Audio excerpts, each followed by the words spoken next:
so we're just going over tasks for today. Today we are, I'm going to say this for the video while Dan's looking for the bald unicorn. Connect outline to body paragraph form. We need to adjust our test thesis. This is our first task of today. You're going to make sure you include both works. It can be 1 to 2 sentences. I'm going to demonstrate now. So if our topic is topic B, the ending is opening out, rounding off, and how does that connect to the whole of the story? Yes? Okay. Both endings are opening out. They're open-ended endings. Yes? But I think they have very different impacts on the person. So I would say,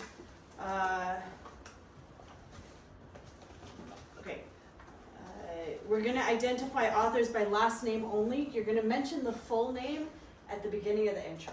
But by the time you get to the thesis, you will have already mentioned each of the authors. So we're going to go with our 2 authors, Bradbury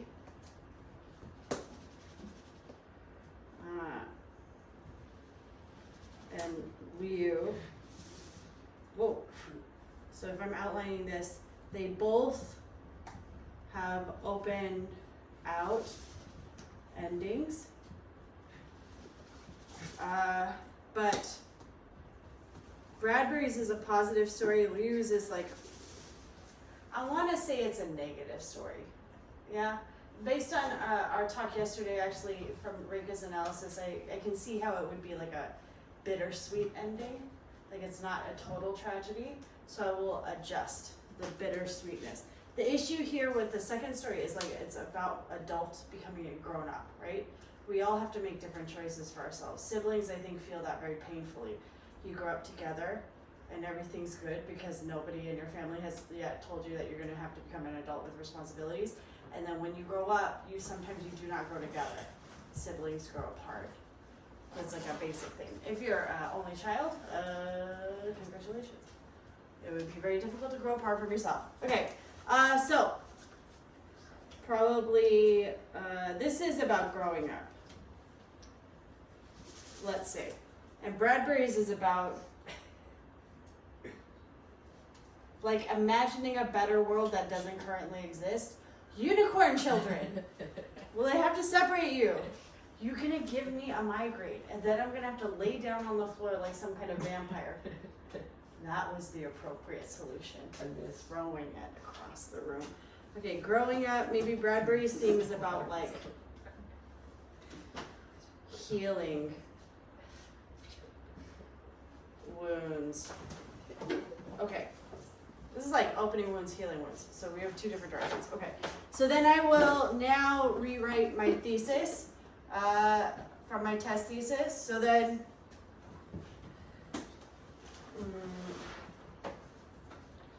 so both authors leave their readers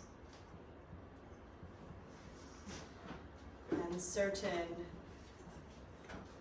about the exact fate of the characters. Okay, Joshua, you might not be able to read this. I'm going to try to do it in print. Characters.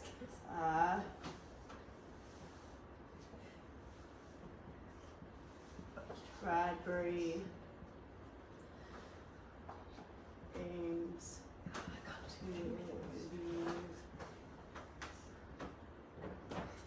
with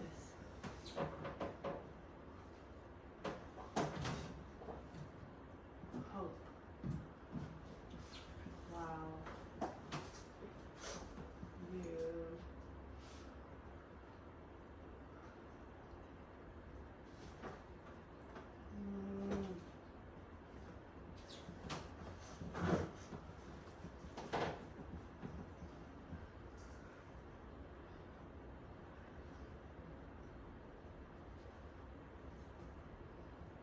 hope of people finding healing while Liu bends more towards bittersweet separation. This is my new thesis. It's very long, yes? That's if you can get it into one sentence. That is using your, what do you call it? Subordinating conjunctions. You know your subordinating conjunctions? Oh, he nodded. He nodded instinctively. What a poor survival instinct. Give me another subordinating. What's the subordinating conjunction here? Although. Huh? Although. Almost like although, it's though. Okay, good. Very nice. So then, although it's going to be our, if you're lost for words, we have a part chart here. I saw a wubub. Wububs are subordinating conjunctions. So since, as, although, where, because, after, until, before. Yes? So two are opposing ideas, coordinating conjunctions can help here. So though is one. Other possible words, although, all the those, even though, despite, yes, yes, things that do alternative. If you're doing, these are subordinating conjunctions. If you're choosing a different way, you could do a complex sentence with these, or you could do a compound sentence, which is your fanboy, which is like but. Yes? Or yet, if you're going advanced compound. Or you can just do 2 sentences. What this does is it basically sets up for the grader, because this is a graded essay, not a creative writing exercise, that our first paragraph is going to be how both of them do this, and then how the second paragraph we're going to talk about what they did differently. So you're basically setting up your general paragraph distribution, yes? So that's our first task today, is to adjust your test thesis, yes? Then you're going to go back and you're going to fix your outline. I'm going to guess that you did not get this clean in the original outline, yes? So there is some adjusting. When you are graded in, I would say grade 11 and grade 12, you'll have time to prepare paper 2. Yes, that will be the bulk of your in-class work. So although, yes, you're thinking, Miss Lee, how am I going to fit all of this into 1 hour and 45 minutes? You'll get good by then. By the time you do the paper 2, remember that the standards for grading are lower because they are aware that you are high schoolers doing this under a time limit, yes? But I'm pointing you at this because you will have an in-class paper 2. You'll have to do this practice once, yes? And it may be in pieces, where they ask you to do like 1 body paragraph comparison, or they may ask you to just do an intro and 1 body paragraph. They'll do it in pieces, but it's the same idea. So once we do that, you're going to reorganize your body P's, body paragraphs. You can do, I would recommend 2 to 4 paragraphs. It depends on how concise you are. If you tend to write long, break it into 4. If you tend to write concise, which is probably the better one, do 2 body paragraphs. I encourage to do 2 body paragraphs. So in paragraph 1, I am now talking about comparison. They are same endings. Yes? So my general thing will be, you're going to stack your evidence in there.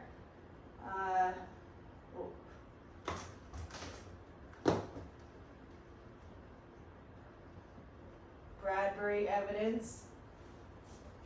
I might use 2 if I was a 12th grader. So like 2 little evidences about the ending, how it's presented, and then view evidence. I almost wrote my own name. Evidence. And then you're going to come up with the same ending.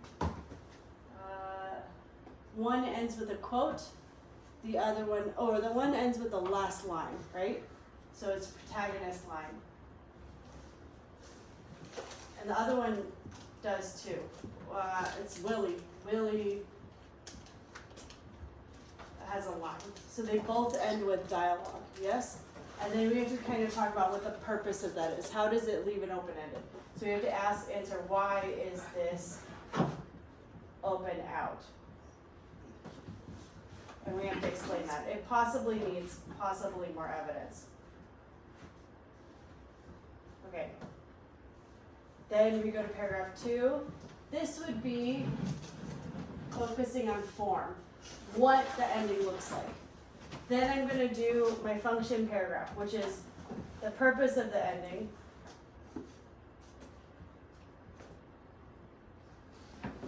One versus the other. Bradbury's ending,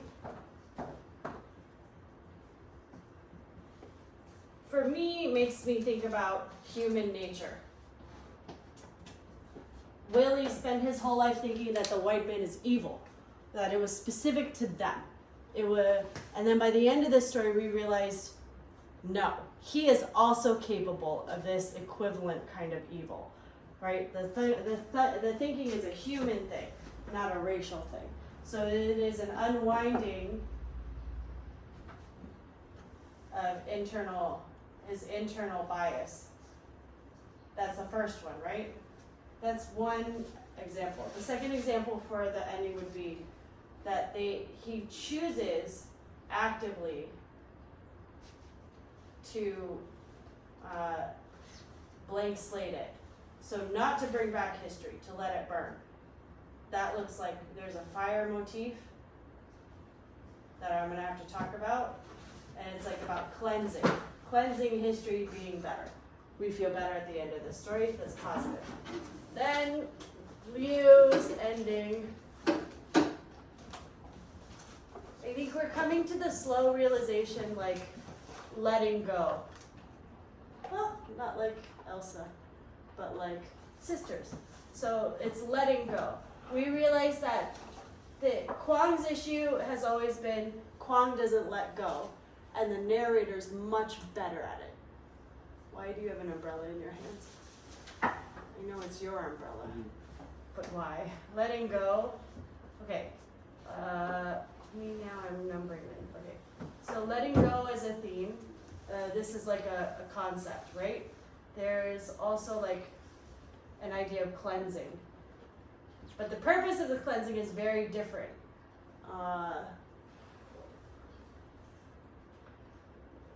It's like a painful parting. And I feel like the audience is unsure of Kwang's happiness.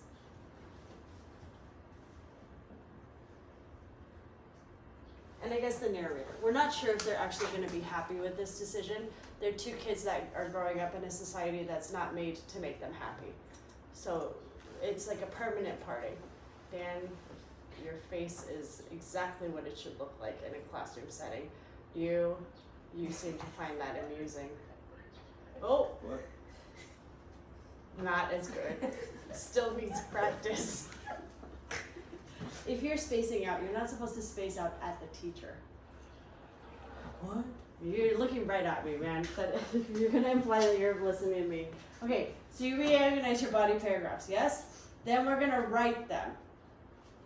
I'm not gonna tell you what that looks like, because I think that's the part you have the most practice with in class, is just writing something, right? You will need a subthesis. I call it a subthesis because it's like not a topic sentence. Generally, if you're going to slam these two into 2 paragraphs, like 2 topics, you're going to need both authors' topic sentence. This is your topic sentence. And then for each of these, you're going to need a subthesis, like how this author talks about the ending. So Bradbury uses an open-ended ending and a subthesis. For form, this is very straightforward, seems extra. It becomes very important when we get down to purpose.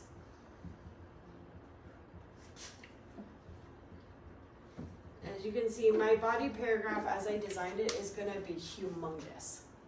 Yes? For the sake of,